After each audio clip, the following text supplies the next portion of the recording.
Morris from the President Steve Show on WMMR, and we are with Deborah Beadall from PACT for Animals. And you guys are generating a lot of buzz. Nice to meet you, by the way. It's good to meet you, Steve. And the work that you're doing is unique and essential, and you guys are growing at a good clip. Explain to the people what PACT does. It's a wonderful thing. Thank you. Well, PACT is a nonprofit that finds temporary but long-term foster care for the pets of people that are in the military or people that go into hospital.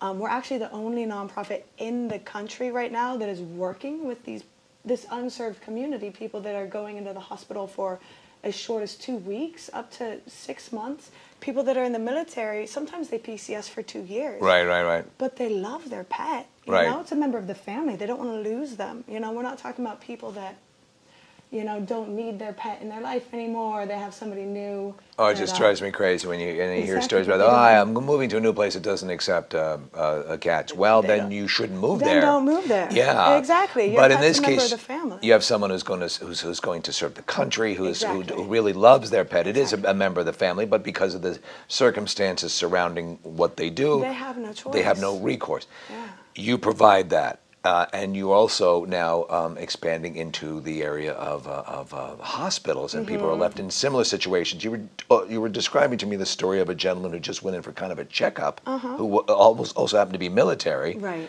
Explain what happened with him. Well, this was Kirk. He was in the VA hospital, and he went in for what he thought was going to be a 15-minute, checkup, right?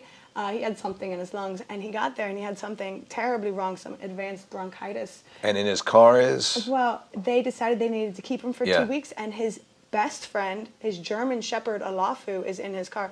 Now, this man he was a double amputee. He was a Vietnam vet. Yeah. So the security personnel at the hospital, they didn't know what else to do. So they take Alafu to the nearest shelter, which happened to be a kill shelter, and Alafu's a big dog. Yeah. He was given 3 days.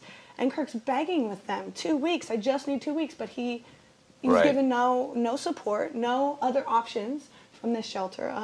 We're just lucky that he found us. We had somebody down at the shelter the next day, picking the dog up, took him home. It was one of the best foster dogs we've ever seen. Because there are people flying their pets into us from California and Florida, driving from Illinois.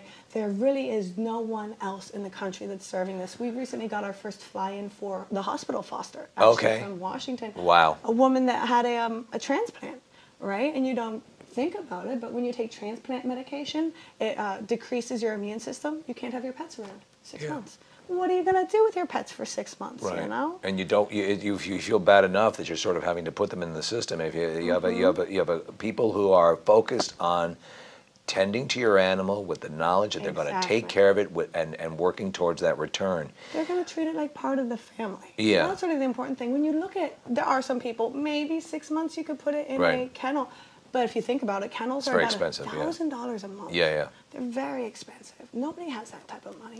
And the other side is that they're in doggy jail. Right, yeah. Who wants to put their pet in doggy jail when what we have is people that love pets helping people that love pets? But with the growth too, and which is a great story, there comes expenses and needs.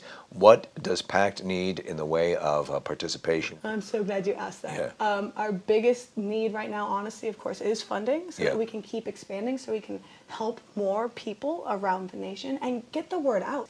We also, so that we have safe places, we need more fosters. Foster homes, foster participants. Anywhere in the country, if people are interested in helping this organization grow and helping save the lives of pets, of people that are, helping our country, or people that are in the hospital, be a foster family. You get to choose how long you foster for.